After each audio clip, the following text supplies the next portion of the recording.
ஒரு பொண்ணு ஏமாத்திச்சுனா என்ன பண்ணுங்க? என்ன பண்ணா விட்டு போயினே இருக்கிறது தான் நம்மளது வேலை. கஷ்டமா இருக்காது? கஷ்டமா என்னத்துக்கு இருக்கும் நம்மளுக்கு? அது ஏன்னா என் கூடவே வளர்ந்து நிச்சா சின்ன வயசுல இருந்தே.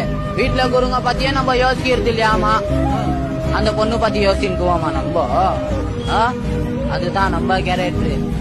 என்னைக்குமே வாழ்ந்தாலோ செத்தாலோ வீட்டுல குருங்களை பாக்கணும். ஏன்னா அவங்க தான் நம்மளுக்கு உயிர் குத்தாங்க. உயிர் குத்துங்களை என்னைக்குமே பாக்கணும். அவங்களே ஒரு நம்மளுக்கு கடவுள் மாதிரி. கடவுள் நான் நம்புறதில்ல. கடவுளே எங்க வீட்டுல இருக்கிறவங்க தான். அக்கா தங்காச்சிங்க 2 பேரு, ஆயா அம்மா அப்பானா அம்மா எனக்கு சவட தம்பி சூப்பர்ரா.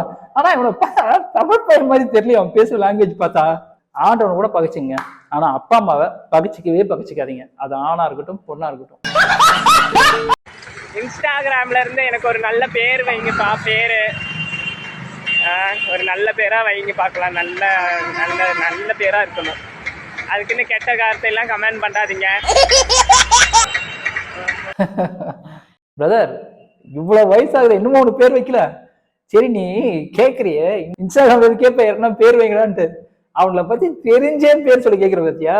உண்மையே நீ செம்ம மூலகாரம்.